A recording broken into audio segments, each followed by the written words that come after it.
নমস্কার বন্ধুরা, আজকে আমরা তৈরি করব বাটা মাছের তেল ঝাল। প্রথমেই আমি একটা মশলা করে নিচ্ছি। তার জন্য নিচ্ছি আমি 1 চামচ ধনে আর 1 চামচ জিরে। এটাকে আমি শুকনো খোলায় ভেজে নেব একটুখানি।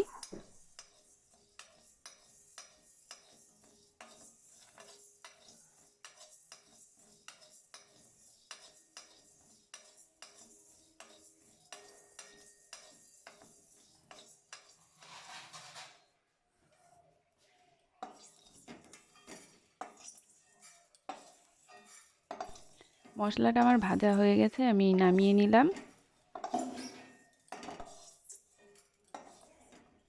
কড়াইতে এবার আমি দিয়ে দিচ্ছি তেল। যেহেতু এটা তেল ঝাল, তাই একটু তেল বেশি দিতে হবে।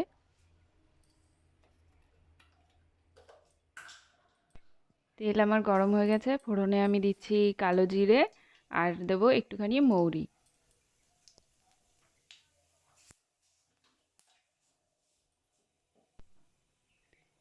এবার আমি মাছগুলো দিয়ে দিচ্ছি। মাছে আগে থেকে সামান্য একটু লবণ আর হলুদ মাখানো আছে।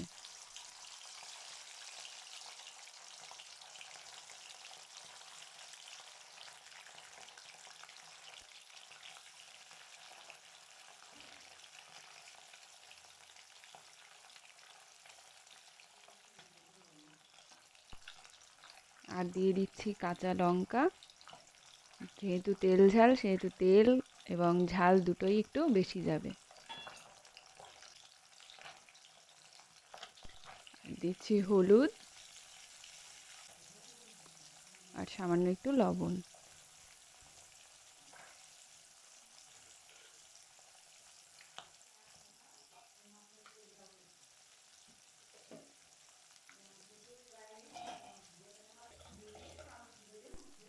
আর দিয়ে দেবো সামান্য একটু জল। জলটা খুব বেশি দেব না। জল দিয়ে এবার ঢাকা দিয়ে রাখবো 3-4 মিনিটের জন্য। 3-4 মিনিট হয়ে গেছে। এবার আমি দিয়ে দিচ্ছি ভাজা মশলাটা, যেটা আমি আগে ভেজে রেখেছিলাম, সেটাই গুঁড়ো করে দিয়ে দিচ্ছি।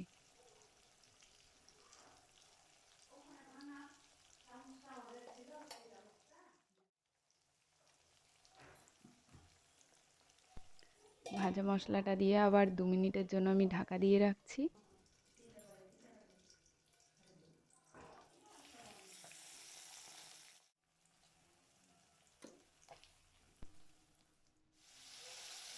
এবার দিয়ে দিচ্ছি আমি 3টে কাঁচা লঙ্কা।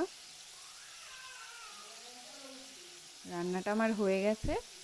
এখন আমি গ্যাসটা বন্ধ করে একটুখানি ঢাকা দিয়ে রেখে দেবো।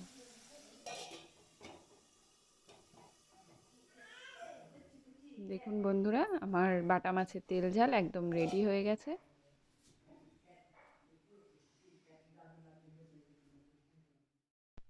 তো বন্ধুরা, আজকের রেসিপি যদি আপনাদের ভালো লেগে থাকে তাহলে ভিডিওটিকে লাইক শেয়ার করবেন আর আমাদের চ্যানেলটিকে সাবস্ক্রাইব করে আমাদের পাশে থাকবেন। ধন্যবাদ।